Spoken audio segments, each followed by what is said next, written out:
जय श्री कृष्णा। हर हर महादेव। सावन प्रारंभ हो रहे हैं और सावन में इस बार हम अचूक उपाय करने वाले हैं। सावन का नाम आते ही कैसे मन के अंदर एक अलग सी चमक आ जाती है ना, हरियाली सी होने लगती है, सब जगह बड़ा सुंदर सुंदर और अच्छा सा महसूस होने लगता है। सावन का संबंध जल से है और जल ही जीवन है।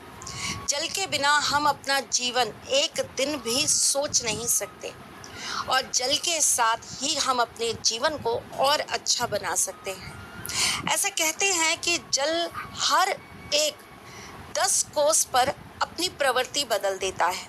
पानी का रंग, स्वाद वैसे तो किसी को समझ नहीं आता, लेकिन पानी के अंदर भी बहुत सारी ऐसी चीज़ें होती हैं, ऐसी क्वालिटीज़ होती हैं जिससे पानी हल्का, हार्ड या फिर बहुत ज़्यादा भारी हो जाता है। हमारी पाचन तंत्र को चलाने में सबसे ज़्यादा सहयोग किसी का होता है ना, तो वो जल का होता है। एक स्वस्थ शरीर जल पर ही आधारित होता है। इसीलिए सावन में जितना जल बरसेगा उतना ज़्यादा हमारे जीवन में खुशहाली रहेगी। तो सावन में हम भी जल से आज कुछ ऐसा ही दुर्लभ प्रयोग करेंगे जिससे हमारे सारे ग्रह भी सही हो जाए और हमारे जीवन में तरक्की, प्रगति और हमेशा उत्साह बना रहे।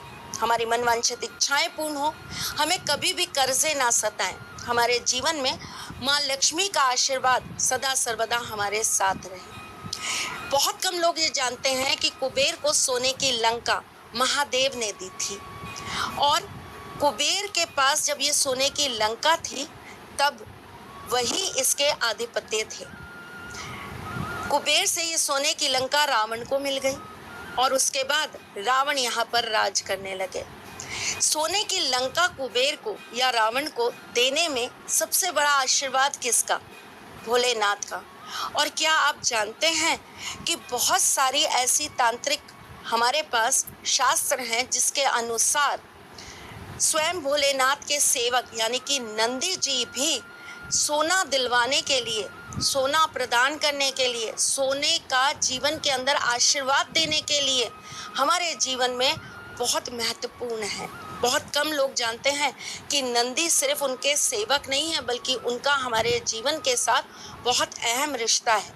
कैसे, ये भी आपको बताऊंगी। तो चलें प्रारंभ करें, लेकिन इससे पहले ये तो जान लें कि मैं कौन हूँ। मैं आपके एस्ट्रोलॉजर हूँ, वास्तुशास्त्री हूँ, चेहरा भी पढ़ती हूँ, आवाज़ भी पढ़ती हूँ और हाथों की लकीरें भी पढ़ लेती हूँ। चूँकि आपकी सारथी हूँ इसलिए आपको जीवन का सार देने चली आती हूँ। जब हम बात कर रहे हैं सावन की और बात कर रहे हैं पानी की, पानी के अंदर अपनी बहुत सारी ऐसी शक्तियाँ हैं जिससे वो अपने आप को बदल लेता है और उसी रूप से हमको वो शक्तियाँ प्रदान करने लगता है जिस रूप से हम उसे अपने साथ चाहते हैं। जो लोग पानी बहुत वेस्ट करते हैं, जो पानी को बहुत ज़्यादा खराब करने का काम करते हैं, कई लोगों की आदत होती है नदियों पे जाएंगे, वहाँ भी साबुन रगड़ रगड़ के नहाना चालू कर देंगे। मैं उज्जैन गई थी, मैंने देखा कि एक कपल है, बड़े आराम से भाई वहाँ पे शैम्पू वैम्पू कर रहे हैं, कंडीशनर लगा रहे हैं, उसके बाद खड़े हैं, क्योंकि कहते हैं ना कंडीशनर लगा के 5 मिनट छोड़ देना चाहिए, तो 5 मिनट तक खड़े हैं और उसके बाद वापस अपना सिर धो रहे हैं। आप क्या कर रहे हैं? आप अपने जल को अपवित्र कर रहे हैं और इस अपवित्र जल को करने का दंड आपको ज़रूर भुगतना पड़ता है। चंद्रमा खराब हो जाता है। ऐसा इंसान कभी भी अपने रिलेशनशिप के अंदर सक्सेस नहीं रह पाता। ऐसे इंसान को धोखे बहुत मिलते हैं। ऐसे इंसान के जीवन में बार बार उसे गिराने के लिए लोग आकर चुगलियां बहुत करते हैं। ऐसे लोगों के गुप्त शत्रु बहुत होते हैं। ऐसे लोग अपने जीवन के अंदर बहुत आसानी से अपनी इच्छाओं की पूर्ति नहीं कर पाते। इसी प्रकार अगर हम जल को पॉजिटिव करते हैं, प्यार करते हैं जल से, जल को ये एहसास कराते हैं कि आप हमारे लिए बहुत अनमोल हो, आपके बिना हमारा जीवन अधूरा है, तो यही जल आपको बहुत सारी असीम शक्तियाँ प्रदान करता है। जल के अलग अलग तरह के स्नान होते हैं और हम भी सावन में अलग अलग चीज़ों को मिश्रित करके भोलेनाथ का स्नान यानी कि अभिषेक कराएंगे।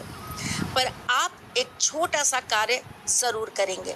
जब भी आप भोलेनाथ को जल अर्पित करने जाए, आप उस लोटे के ऊपर चंदन से ओम ज़रूर लिख लें और उसके बाद आप 108 बार ओम नमः शिवाय बोलकर उस जल में अपने आप को देखें और उसके बाद ही उसे भोलेनाथ को अर्पित करें। ऐसा करने से आपके जीवन की समस्त परेशानियां और दुख, आपके सारे ग्रह बैलेंस हो जाते हैं, आपकी परेशानियां दूर होने लगती हैं, दुख भाग जाते हैं और जीवन में सुख और शांति आती है। स्त्रियां ये कार्य ज़रूर करें क्योंकि ऐसा करने से आपके घर के अंदर आपकी वैल्यू होने लगती है, लोग आपको मानने लगते हैं, लोग आपकी कदर करने लगते हैं। सावन में जब बारिश हो, खास करके पुष्य नक्षत्र की बारिश तो बहुत ही ज़्यादा शुभ होती है, लेकिन जब भी सावन में बारिश हो आप वो जल एकत्रित कर लें। उस जल के अंदर आप या तो 2 बूंद शहद डाल दें या आप थोड़ी सी चीनी डाल दें। थोड़ी सी चीनी का मतलब है 4-6 दाने बस। उसके बाद उस जल को आप एक लाल रंग के कपड़े के ऊपर रख लें और इस बोतल के ऊपर आप लिखेंगे ओम। किससे लिखेंगे? या तो रेड कलर के पेन से या रोली से, और इसके साथ आप इस पर एक नंबर लिख देंगे और नंबर क्या लिखेंगे? 7125। इस बोतल के जल को अब आपको रोजाना सुबह सूर्य के सामने खड़े होकर ग्रहण कर लेना है। आप करके देखिए, आपकी लाइफ में इतनी एनर्जी आने लगेगी, पॉजिटिविटी आने लगेगी। साथ ही अगर आपका सूर्य ग्रह कमज़ोर है तो ये आपको बली बनाएगा, आपका मंगल कमज़ोर है तो आपको ताकत मिलेगी, और अगर आपका कम्युनिकेशन अच्छा नहीं है ना तो ये आपका वो भी कार्य करेगा। अगर आप अपने जीवन में बहुत डिप्रेस्ड रहते हैं, बहुत ज़्यादा नेगेटिव रहते हैं, तो आप एक छोटा सा कार्य करिए, बारिश का थोड़ा सा जल एकत्रित कर लीजिए, उसे अपने घर के नॉर्थ ईस्ट पोर्शन में येलो कलर के कपड़े के ऊपर रख दीजिए। इस जल में थोड़ा सा गंगा जल मिला दीजिए और साथ ही साथ में इसके अंदर आप बहुत थोड़ा सा चंदन डाल दीजिए। अब इस जल में से थोड़ा सा जल लेकर रोजाना स्नान करना चालू करिए और उसके बाद भोलेनाथ के ऊपर जल अर्पित करना चालू करिए। देखिएगा आपकी लाइफ में ड्रास्टिक चेंजेस आने लगेंगे, आपका डिप्रेशन, आपकी टेंशन सब भाग जाएगी। जो लोग चाहते हैं कि हमारा रातों रात काम बन जाए, रातों रात हमारी मनोवांछित इच्छाएं पूर्ण हो जाए, उन्हें एक छोटा सा सरल सा उपाय कर लेना है। बारिश के पानी को स्टोर कर लीजिएगा। किसमें करेंगे? कांच की बोतल में। उस बोतल के नीचे, तलवे के नीचे आप लिख दीजिएगा 2852। उसके बाद आप रात भर इस बोतल को किसी भी ब्लू कलर के कपड़े के ऊपर रख दीजिएगा। सुबह उठते साथ खाली पेट बिना किसी चीज़ को ग्रहण किए आपको ये पानी पी जाना है। करके देखिए, जीवन में मनोवांछित इच्छाएं भी पूर्ण होंगी और रातों रात आपकी किस्मत बदल जाएगी। मैं फिर आऊँगी कुछ नया, कुछ अलग, कुछ अद्भुत लेके। कुछ भूल रही हूँ? नहीं, याद है, लेकिन नेक्स्ट एपिसोड में बताऊंगी कि कैसे नंदी महाराज आपको सोना दिलवा सकते हैं, कैसे नंदी महाराज आपके जीवन की मनोवांछित इच्छाओं को पूर्ण कर सकते हैं।